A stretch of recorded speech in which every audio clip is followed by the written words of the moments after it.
About 15 years ago, I decided to be a carpenter. To get a job, you usually had to tell the boss that you knew how to do everything, but I didn't. I knew that I had to build a stair sometime soon. I ended up building that set from a book I kept out in my pickup. The stairs worked out all right, but it sure took a lot longer than it should have. Since then, I've built a lot of stairs, and I've learned a little bit more on each one of them.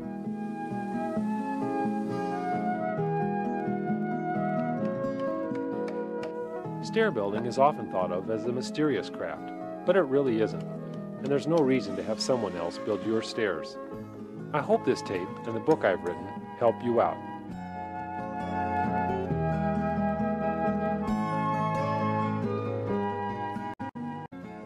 Hi, I'm Stair, and I'm a home builder in Wicker and Phoenix, Alaska. And in the tape and book, I want to show you some tips for building a stairway. I'm in a shop. I built some mock-ups, interior partition walls. I've used standard construction techniques, a 2x4 pre-cut, double top, and I framed a stairwell with 2x10 joists and used 3/4 plywood for the subfloor. First stair will be a straight run. It'll get down here, a sub here like this, and butt into that up there. I want you to pretend that we've built a 2x4 partition wall here also, so that our stair will actually come up between two partitions. We've left this wall out so you see the construction details better. On this other mock over here, construction techniques such as pre-cut stuff, but instead of a straight one, I'm going to build an L-shaped stairway.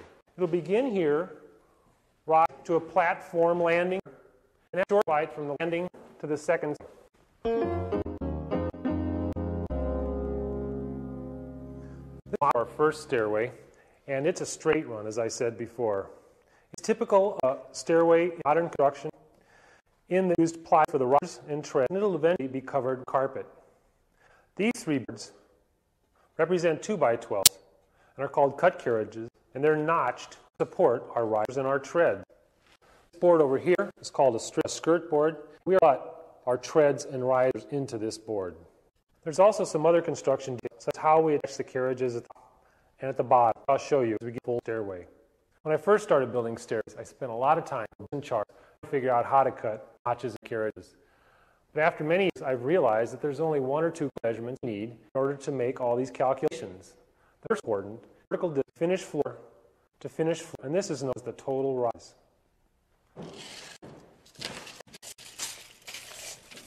Our total rise measurement is 107.5 inches. It's also important to check to make sure the spot where our stairs will end is level where we put our. If not, you'll have to adjust the difference. Now I'm using the same thickness carpet upstairs as I am downstairs, so I know I have a 7.5-inch measurement is the finished floor to finished floor distance. But finished floor materials are not the same on both floors all the time. For example, say we use 3/4 flooring. This was a concept downstairs. We had to add 3/4 of an inch to our measurement. 3/4 of an inch downstairs and 1/2 inch finishing upstairs. We have to subtract 1/4 of an inch from our measurement. Let's do some calculations. I've written down our 107.5-inch measurement here. So in a house with a 9-foot measurement from floor, we'll normally have 14 risers. Note on our model that I start with a riser, end with a riser.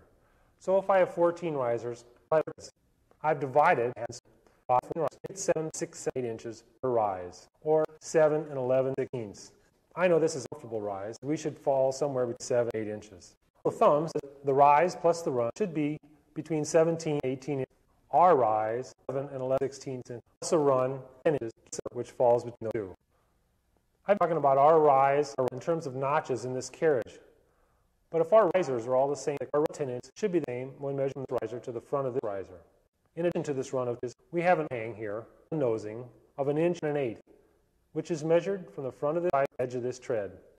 So our 10 plus nosing of 1 1/8 gives us a total tread width of 11 and 1/8 inches. I calculate for a typical straight run of stairs. You can use these calculations for a short flight or an even longer flight of stairs, as long as we stay with comfortable rise and run. More about that book. Now let's lay out.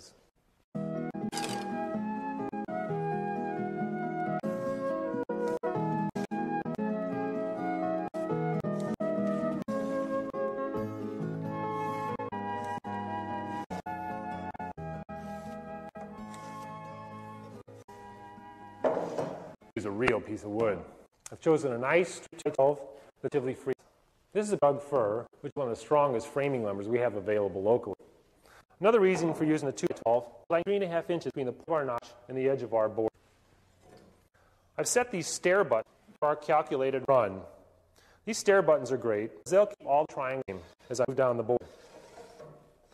If you don't have a set of stair buttons, you can use a 1x4 clamp back and that'll work well. Our framing lumber has rounded edges. It's important that the lines intersect the correct point on our framing square. Even a 32nd of an inch error in each notch could equal a half error in the overall length. Now the rest of my notches. Let me show you the bottom and top of the carriage. Let me show you that will reassure you that your rod has come out right length at the bottom. This method will also determine the length of lumber need when the carriage material. Remember the Pythagorean theorem, plus b squared equals c squared. A is our total rise measured from finished floor to finished floor. B is the total run. That's the sum of our total runs of our treads. C is the hypotenuse. This gives our layout from this point to this point. This length, I can buy carriage lumber. I always like to buy a foot or so extra on each end in case I have to cut off these slits. Also, this length gives me another method for laying my carriage. Take this number, divide by 14, number of my triangles, transfer that length to dividers, lay out the edge of my rule by 12, these points where the triangles intersect the edge of the board. You may have to adjust this dimension to come out at the right spot at the very end. And back with my framing square and line through those points.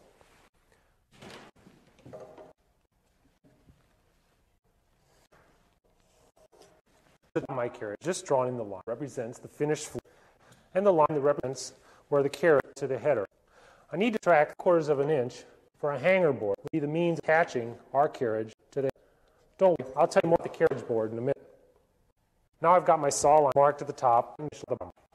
This line I draw represents my floor. And this is an area where people commonly have a problem. I certainly have had a few too. Don't do what is called dropping carriage.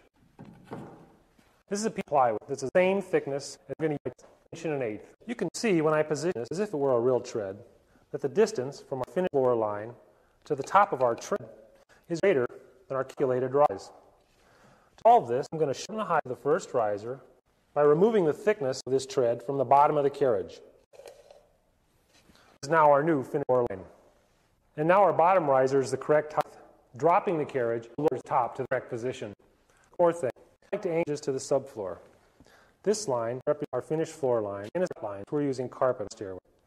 If we had planned using 3/4 flooring and our total rise calculations, we want to add the thickness of the flooring to the bottom of my carriage. A new line would represent our subfloor.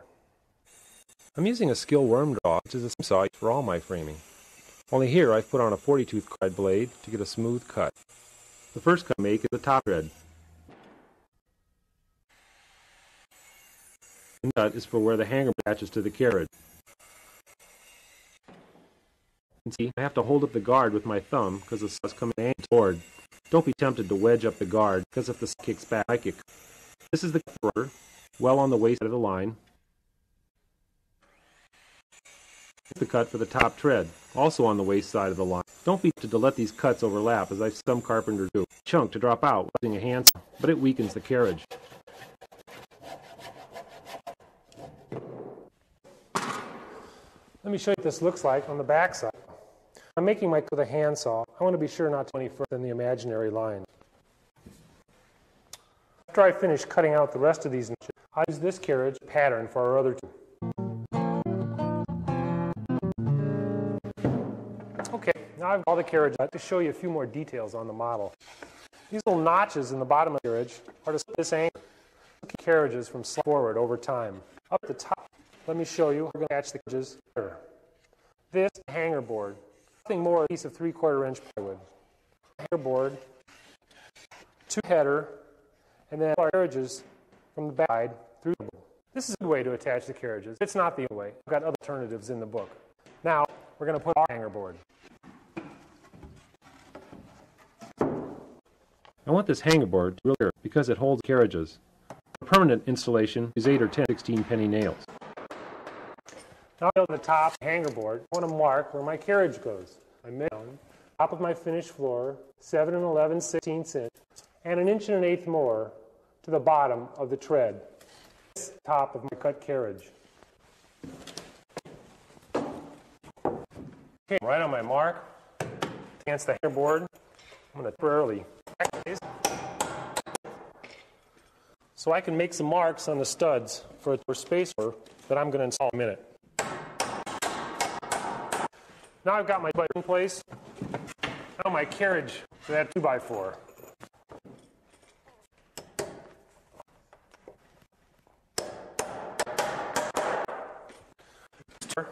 Creates a nice space here so I can bring my sheetrock in, my finished skirt board when the time comes.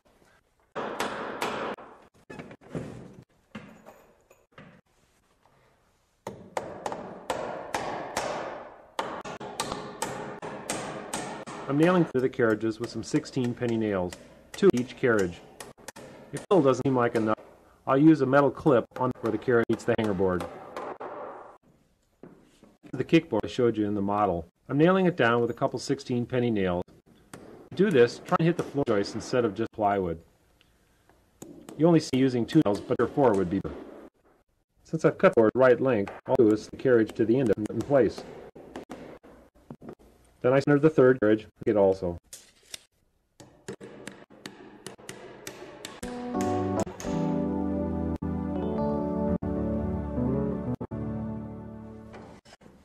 Not finished installing the carriages, I'm ready to rip the trim riser. I set the fence with the bed. I'm using an wood for these treads. You could use 3/4. I prefer though for a sturdier tread.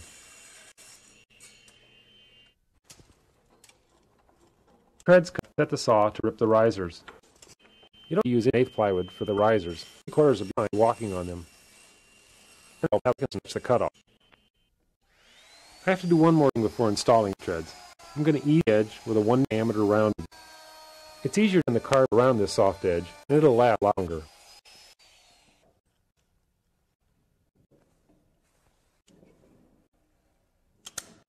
I start with the second riser up.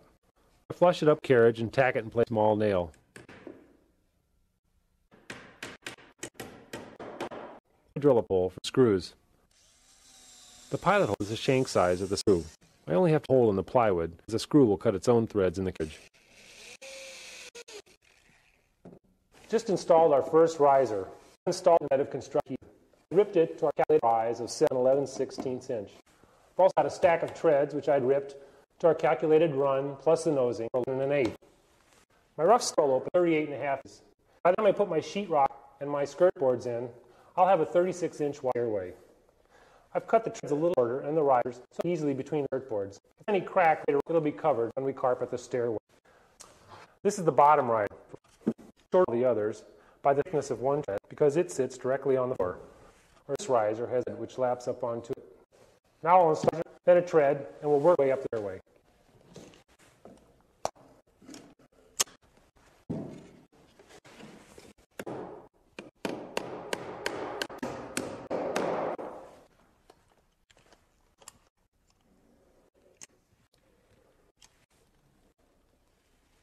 As you can see, I really believe in this scoop.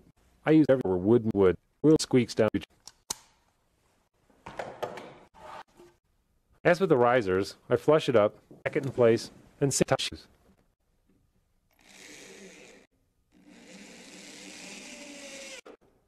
Screws for all pieces in one solid knit. Now that I've installed the treads, I'd pop up here a few things. To serve as our riser, since we removed 3 inches from our carriage when we also, when I had the subboard, I left it long. Now I'm going to have to cut it to the right width, 1 1/8 inches. I'll also need to put a little notch from my score, and I'll show you that when we go back to the model. Before I finish the treads and risers, I want to show you ways to finish this side of the stairway. We didn't have a wall here, and this one's stairway. We could notch a finished board like this. This is our carriage, and hang our treads and risers over, and let the carpet wrap around and butt into that board. You could put a whole notched board like this, just let it into that.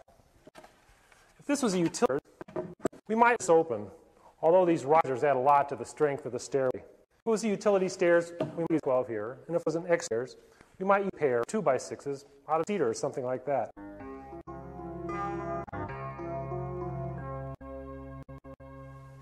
This is the skirt board. My skirt board is going to be a 1x10 clear fir. I chose this so I'd have at least 2 or 3 inches from the top of the tread to the top of my skirt board. To find the length of this skirt board, I'd put a mark on the sheetrock, which represented the top of my skirt board. I'd also put a mark up here, and I'd extend this down both points to the floor. Let's call this point. I'd also extend upward to a point where it intersects with the face of my top riser. From point B to point A and lay that out at the proper angles of my finished skirt board. I'd then lay out the cut at the bottom and at the top for the kind of base trim I'm using. Remember I cut this in my subfloor, so my skirt board would slide right.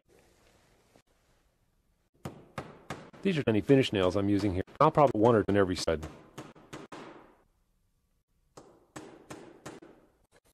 I finished installing skirt board. Normally the wall would be sheetrocked in, but I've left area off. I'll show you some blocking which I've put in for our handle.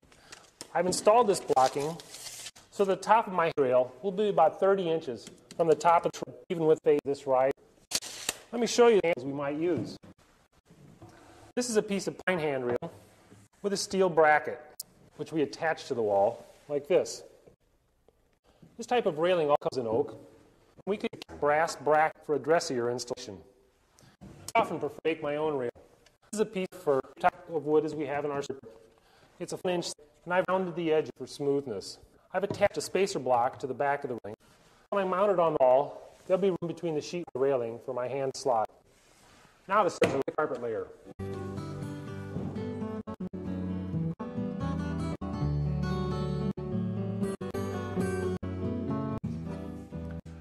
I'll show you this model of our section to explain some of the details of its construction. Our finished floor to finished floor height will be the same as in our stairway, so our calculations of rise and run will be the same. Now this is an L-shaped stair, and I'll explain in a minute how this landing just takes the place of our steps. In the stairway, instead of plywood or rise treads, we'll be using oak. We'll have the same carriages, but our carriage on this side will be our skirt board. This will be thicker because I'm going to route mortise to house our risers and treads. The finished skirt board on this side to receive our riser. Here, I've attached the carriages to the board, like in our first stairway. Up at the top here, I've attached our carriages, butting them into the header. I've also notched the carriage so it can rest on this ledger board. This stairway will have a star newel and a land newel. We'll have a handrail and a balustrade. Well, the first place is an L-shaped stair, land, so let's go.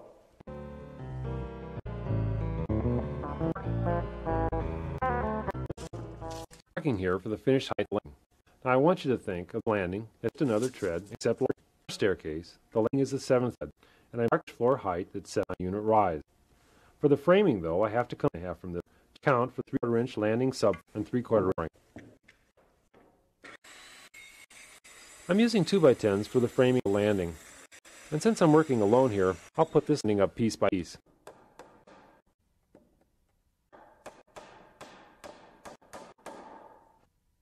If I have help, it'll be easier to build it in the floor and then in place.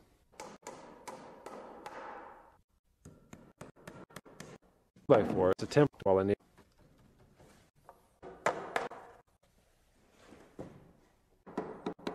Is really nothing more than a box. You can also see it's not a square but a rectangle, because the carriages are the upper first one end.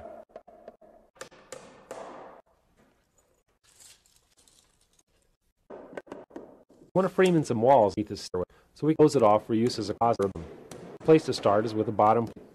Once that's in, I can get a post into the landing and remove the temporary leg. This post is just a doubled 2x4. I'll get it plumb and then toenail it in place. Blocking is one of those things that you never miss until it's not there. I need blocking baseboard, sheetrock, and skirt boards.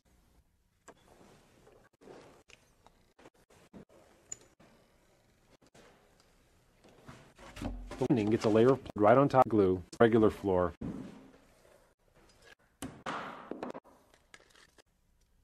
I'm pulling my floor out 3/4 of an inch, so it'll bust my hanger.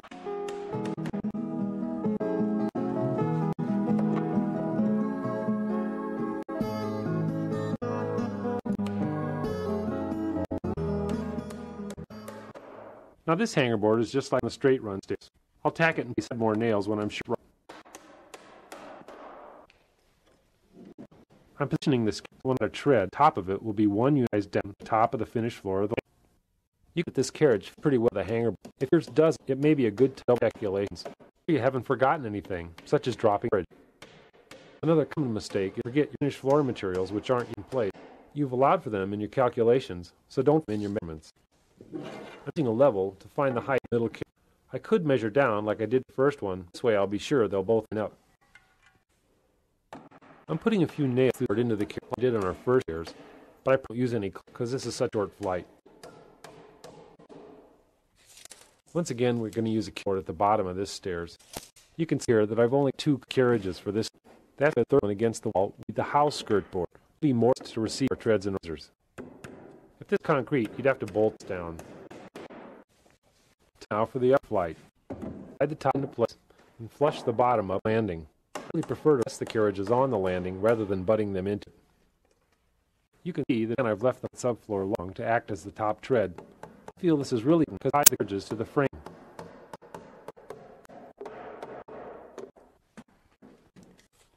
I've laid out the carriages for the upper flight the same as I did for the bottom flight. I had to drop them by the thickness of a tread and add for the floor.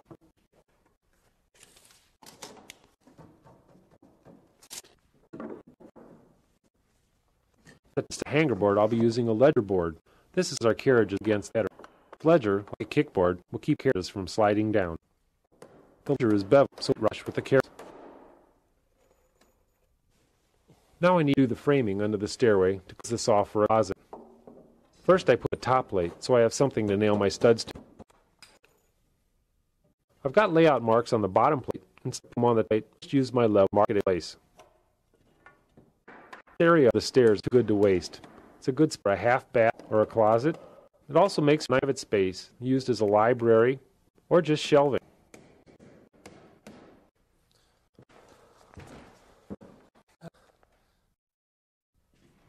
Okay, I've finished all framing, and I've left a large hole for access to the underside of the stairway.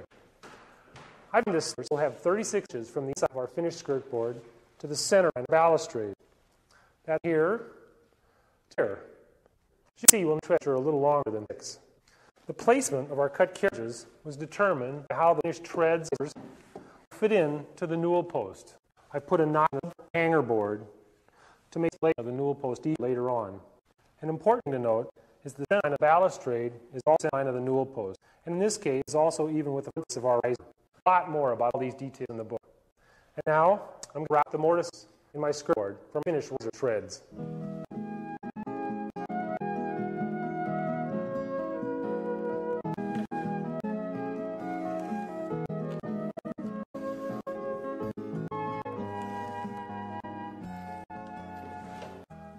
I've started laying out a house skirt board. This is going to be next to the wall. Into will route my mortise for my risers and my treads. Drawing this line on the skirt, I've also drawn that line on my model to show you how my rise and my run intersect that line when I lay them out in a framing square to the line of rise and run that were on our cut carriages when this top end of the board. This board 1.5 inches wide, and I've chosen that width so that I'll have room at the airways and some top of the nosing and the edge of the board. In the days, the mortises would require a lot of chisel work. But I have a router. This 3-star plunge router with a 1/2-inch carbide bit will make short work of the mortise. Several ways to make jigs to cut these mortises and using a bait-guided jig. A template by a bearing over router bit is just as well, and it's in the book. Cut the mortise in several pieces to avoid burning. I first the perimeter of the mortise and waste the inside. That's it for one tread mortise. Now for a riser. Normally, I wouldn't switch back and forth between jigs. I have all the tread mortises and then all riser mortises.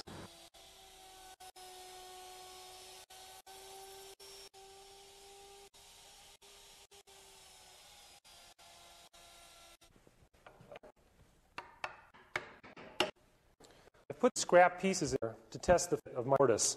This is back laminated red tread.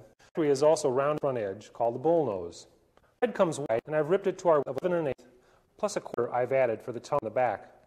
The tongue will fit into the groove that I've plowed in the front of the riser. I've also plowed a dado on the underside of the tread. The riser fits in the dado, and if there's ever be any shrinkage of the riser, we won't have a crack opening up here. I made the 2 oak wedges on, and in final installation, they'll be in place and holding against the finished face of the mortise. This is what, let me show you, I add these lines to my original layout so I can jig this mortise. If you remember, I drew ridge lines, run of 10, eyes and 11/18 framing square, and how these lines intersect the baseline. I then took a piece of riser material, put it in its correct position, marked its face on the board. Also did the same with a piece of head, placed in its proper position, and marked the face. I then took wedges, put them in their profiles. These lines now represent the shape of the mortise. Let me show you how the jig fit. Adjusted the distance outside my mortise to the jig to my. What to do is run router around the outside edges of this jig, and I'll have my mortise cut. Router. There's plans for these in the this one to fit my router base, but you'll have to adjust this to fit yours. Be sure to try it out on a piece of scrap because this is so expensive. Now clamp this down and finish routing mortise. I have to get rid of all those pencil lines I've made, and I do this belt sand. It's a lot easier to sand all those marks off before you get the razors in the way.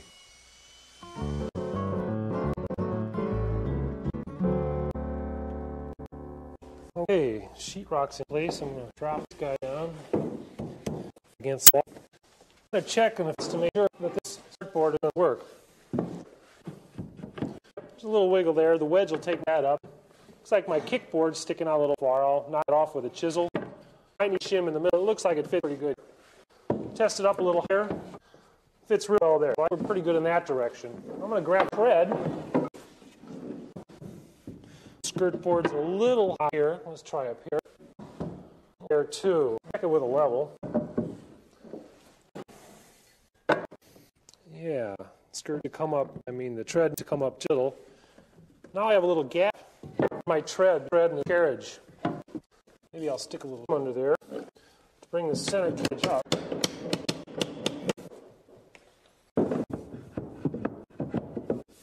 There, nice solid. Now I'll screw the skirt tight wall and lay out and cut my skirt.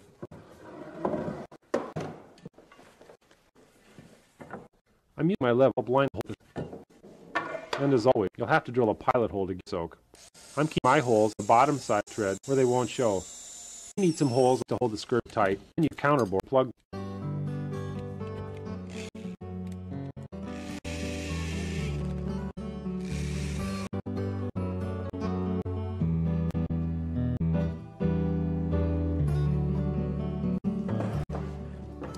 I'm back to the model again, so I show you a few things about how I got this skirt board.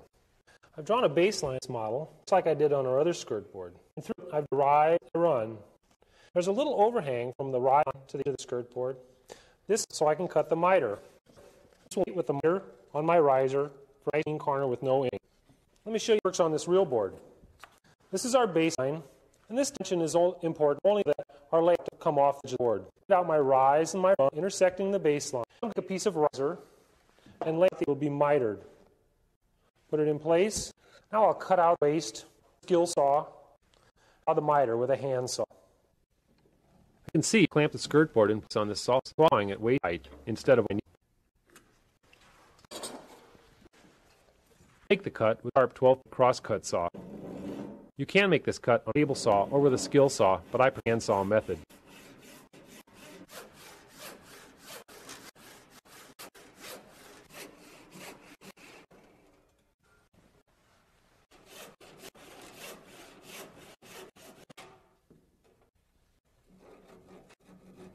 Bottom riser cut all through. I have to complete the next riser with a seat. This is just a scrap of rock, really the whole wall covered. I'll get one last screw here. These blocks are going to hold my skirt cut carriage the distance of the sheetrock plus a little bit. I'm going to put 2 or 3 blocks along this carriage. Now I'll take my put it in place temporarily. I'm going to hold it with a clamp to get it set in the right position. Now a quick check with the level. Make sure that my skirt isn't high. We want the weight to rest here, not here. I'll check the back of the riser and see if it hits the right or in the right. Yeah, that looks good. I'll check a real riser though before I nail it off. I'll check just a couple more spots here, make sure everything's okay. I've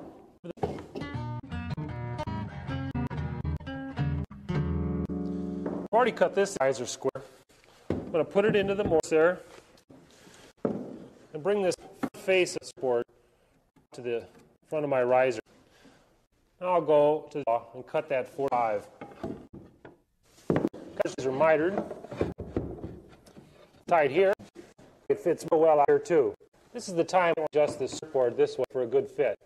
You can see the heel of the miter is open a little bit. That's why the toe will have a nice tuck too. I'm using it here, which works really well because it's just size.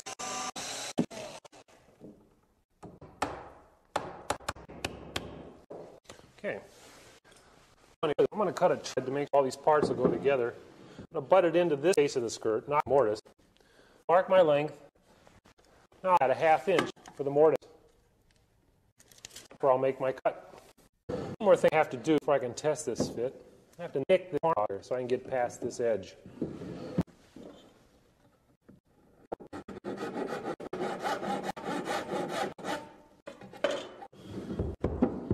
It takes a little bit of fun to get it in there. Yeah, that fits great there. Okay, I'll fit this riser to this trim. My little nick off again.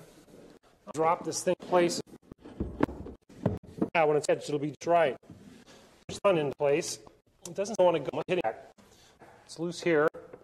Putting this carriage here, maybe something square. We'll have to cut a little bit off with a chisel here to square the carriage up. A little adjustment like this are common. We'll probably have to do a shimming each step to make it work.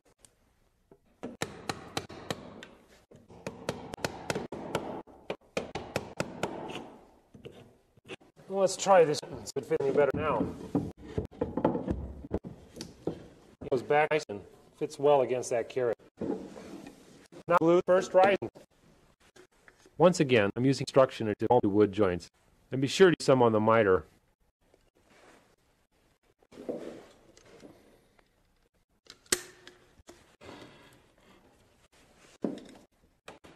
Or a 6-penny is in drill holes. I need to wedge this bottom riser, and I'm using yellow glue. Now, this is a tough wedge. You can't hammer from below.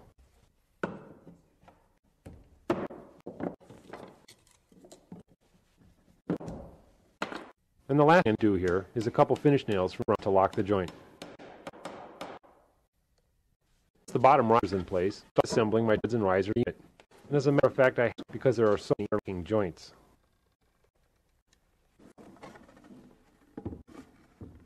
Take a bit of wing to this unit in place, but don't too long or they'll start to suck.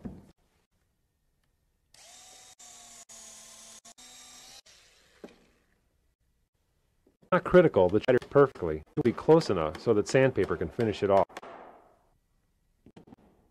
Now these wedges are a little easier to put in because I can get at them with a hammer. And you're right, you need to use that much glue. The next is to fasten down the thread. Now this can't be done with large finish nails, but I like to use screws. Later plug and they won't go.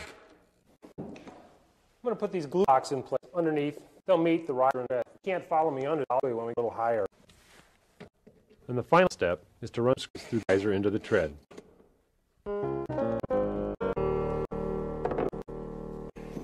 One to go. I want this piece that I brought over here to explain how this will be different from the first one. This one was cut off flush with the edge of this. I'll put a nosing on here. This part will be covered by the Newel. This is the nosing thread. This is actually a better example than thread. Get my cut line across here and lay out 45. I'll saw it with a table saw and hand saw the 45. Then I'll put the nosing on later. To the nosing, the overhang is the same as the overhang on the front. Try it against the outboard. Make them up like this board. Now I need to add a 1/2 inch housing and 1 1/8 the return nosing. I'll square the marks across. This is a cut mark. Where the edge of the rodeo. I'm taking that out to the corner. I know where to draw my miter. Now I'll lay out the 45 mark. This with the tables, and this with the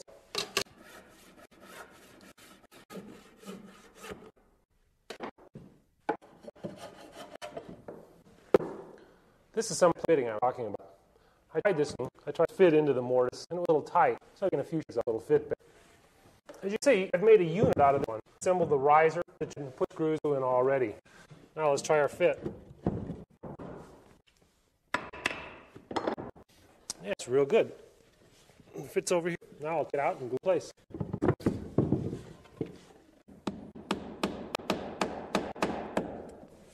Oh, that fits really great. Nice and tight.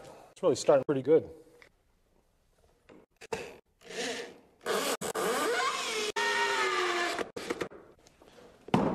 Tip number 2.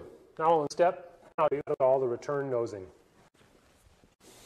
Third one's in place. I've brought this piece of return nosing with extra tread. I had a 45 on it to make 5 from my tread. I still have to cut it to length. It's a little long. I'm going to get it in place. To do this, I'll make a mark. This is my riser.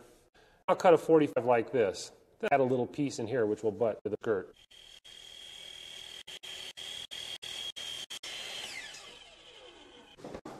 Now that I've got it cut to length, a little glue to hold on. I'm using construction adhesive instead of yellow glue because it's a piece of gloss grain construction, and as this tread moves, it will glue bond. We're using glue.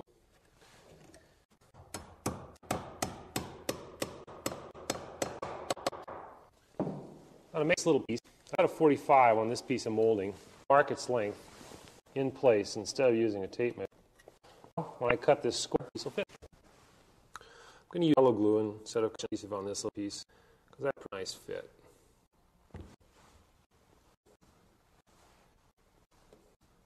Tape, because a little finish splits the piece. There, we'll just leave that there, the glue dry. Working on the turn nose for this tread. I'm doing this one a little differently, and I'll show you in a minute how I'm round over this edge and cutting it a little.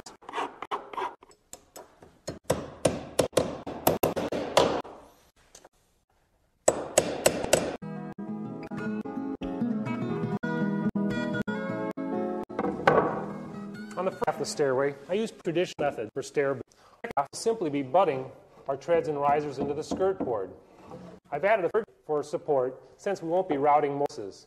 Also, in this method, you might use a third board. I also put a seam here to pull this from the skirt. And I've screwed this edge tight to the skirt board so we won't have cracks open our button later on. Let me show you how we scribe this now. You can see we have the bottom right at the top. I'm just going to take my pencil, bring it tight against the skirt board. Draw a line top to bottom. Now when I cut that line, we have a fit. First thing I'm going to do is check this line I grabbed for square and square. If it were, I'd make this cut without any adjustments. If it's not square, I'm going to have to pull off of 90 when I run it through the saw. Follow that.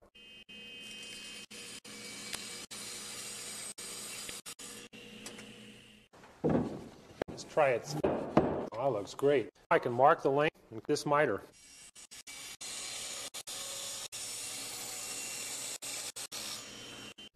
This ladder, I do once in a while. We're still on track. We still have our tension run there. Now you can remember I had a groove in this riser on the first 3 steps. Fit with the tongue from the head.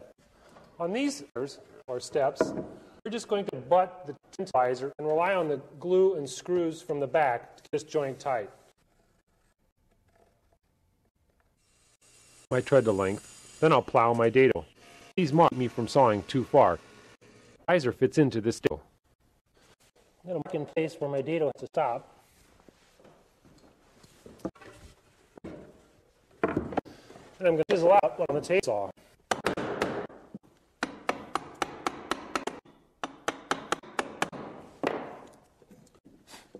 Now I need to mark its length. Since we don't have any return nosing on this one, I'll flush with my finish board. Add an 1.1" for the new. Now I'll go away. This is where I cut with my tool saw. After it's cut, to route the thread to the same profile that's on the front. To do this, I'm using a 1-inch diameter round over. To make the rounded edge, I make a pass both top and bottom.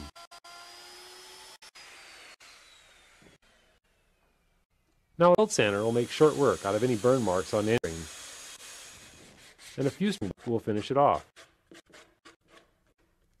No tongue and groove joint here. I still need to use glue. And of course, it's all over the place. I don't know what else to do with it.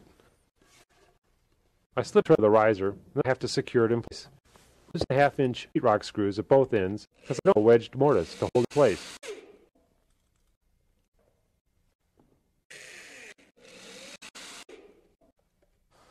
Okay, it's a little crowded under all this. I'll try and show you where we put these glue blocks. These will care of squeaking in time. Right at the riser and the screw. On the other side. Well, I finished that one, and a lot of people, including myself, prefer a simpler line method. You have to turn nose here, as we did on this step. Sometimes this return nose is necessary if ours are better. Since I'll be using my balusters, it was necessary.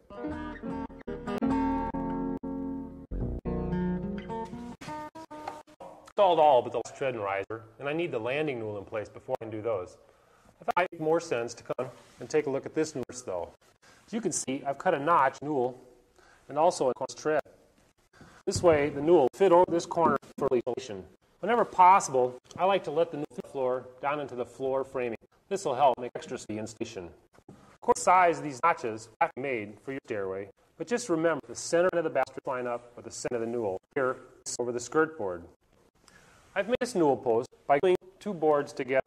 That should help from twisting in the future. I've chamfered all the corners and also put a bevel up here at the top. That's good and snug. Now, I've made counter bores straight. My plugs will still fit, but I'm putting a lag bolt in an angle so I can catch some foot inside the carriage. That will give those threads something to bite into. There, that's tight. That's enough, and the side looks pretty good too. Solid. I've beveled the top and chamfered the edges of this post, just on the other one. I put a piece of shock in place. Now these notches may look complicated, but I believe if you take it one time, lay out in place, you won't have any problem. Slide this over its final position. You can the center line of our nose line up with the center of the skirt board. The same is true on this side. Now if I was putting this skirt board in, I'll have to use a housing for it. I don't have to put my lag from the front on this post. I've got my holes, all is install them for that, and then I can finish the riser.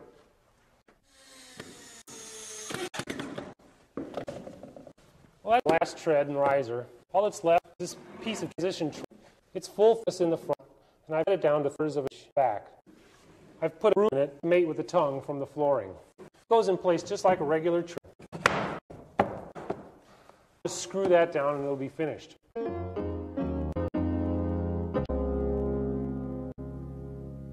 Well, done with the riser, the newel post, and all we do is bridge the two. A piece of hand railing I'm going to use. I have a little profile of the hand railing where my fingers slide. I've made those grooves with this my router table. I've also put a groove in the bottom of the handrail to accept the top balusters. By using a box in my belt gauge, I've already cut the bottom of this piece of railing at a right angle. I'm going to put it in post and set it on top of these nosings. I'll mark its length in place. Now, for our newer plumb railing should be in the correct position.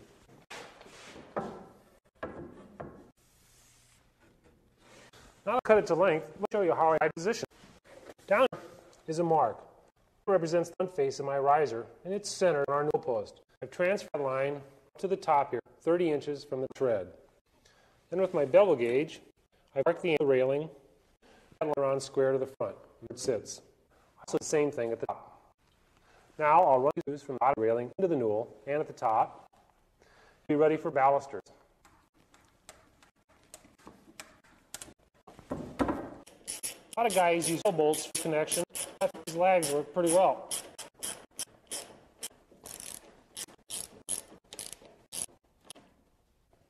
This landing newel has to start because this railing for the second flight is going to start way up here on balusters.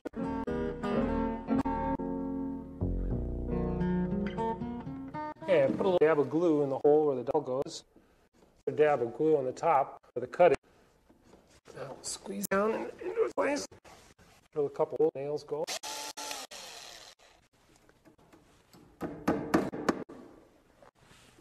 Set them. Put this last piece of nose in place. I'd like to show you what traditional use was. Dovetailed the bottom of this baluster, and traditionally the tread was to be this dovetail. Then the nose covered the dovetail. Nowadays, the thing is more decorative.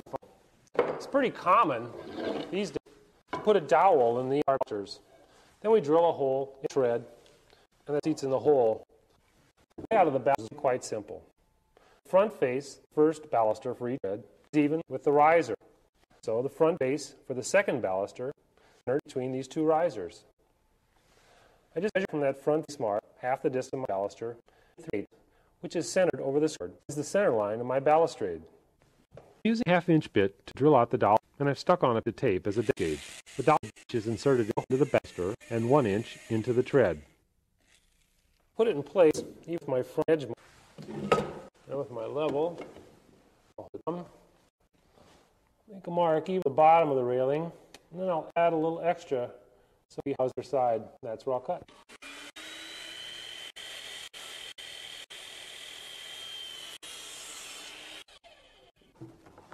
Just right. Well, down 9. Well, that's the last of the balusters. No piece left. A little beveled on both ends. Fits in the balusters. Little a couple finish nails to hold. You might know the different lengths of balusters. The pair for each step at the tread come up, but the back one has to go further to meet the railing. The chambers are all different. They start at the bottom, even the next step rise. The back one longer. This is a step motion for the bottom of our chamfers and makes the top chamfers well with the railing. Yeah, that's good. This piece of cold base, far end of this front piece butts into the skirt. We have a miter here, and on the back end, this little piece, the same file we have on the front here.